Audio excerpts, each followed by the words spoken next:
Joining me live is Fitzpatrick & Co Advisory Special Counsel Bruce Hawker. What do you think, Bruce? Pretty surprising even from Bob Katter to see that sort of an outburst. Calling someone else racist when he was saying what he was saying confused me. Well, I think that was the point I suspect that the journalist was trying to make, but it obviously hit a very raw nerve for Bob. I've met Bob and I think the interactions I've had with him, he's been charming. But obviously there's a level of volatility there that's now on public display.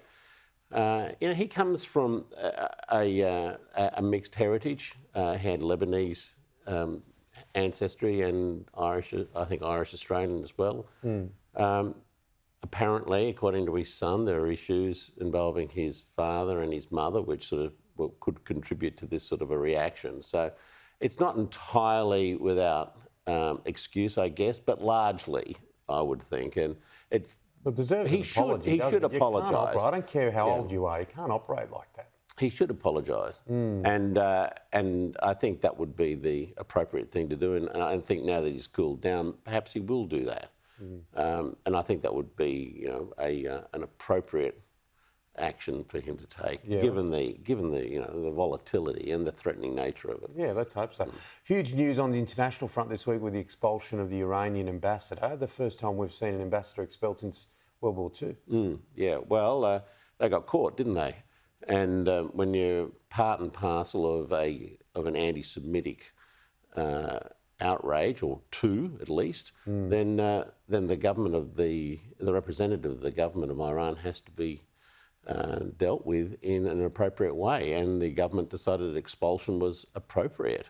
I think it sends a very strong message to Iran and anybody else out there that wants to meddle in Australia's domestic affairs that this is the sort of response that they're going to receive. And the government received the ASIO advice and moved quickly. They did, and I think that was entirely appropriate. I mean, there was a shop in Bondi that was burnt out by people working on behalf of the Revolutionary Guard, apparently, and then a synagogue, I think, in Melbourne. So, and there could be more as well.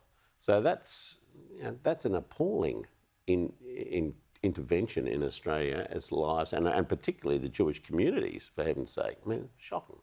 The Deputy PM, Richard Marles, in Washington, a bit of a kerfuffle. What did you make of this whole trip? It was all very quick, but it came with its drama. Like, it was almost a mini-series. It was sort of back before he was gone, too. Yeah. I mean, I found the whole thing very confusing, I've got to say. I mean, he obviously was having high-level meetings there. He met with the Vice President, but then to have this sort of strange interchange with the Secretary for Defence, which then was first described as happenstance and then as an actual meeting. It just gave excitement, I think, to a lot of the commentariat and the opposition, when essentially probably nothing much of any significance happened in respect of the relation, the meeting with Higgs. It was just one of those things, I think, that happened.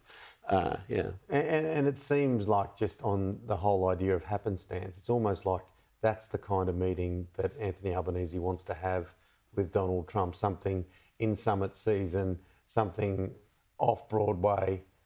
He doesn't feel any great need to get red carpets and dinners and...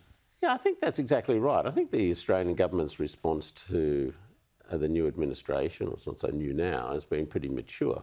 They've tried to engage in a sensible way. They've been making it quite clear that they're going to defend Australia's interests at all times.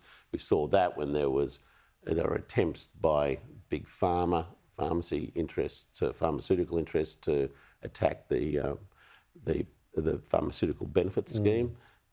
Albanese said, we'll have none of that, thanks very much, even though they were being encouraged by elements within the Trump administration. So I think that would be the appropriate way that Albanese would continue his relationship with the Trump administration, and it seems to me, on the basis of what we've seen so far, it's pretty well respected.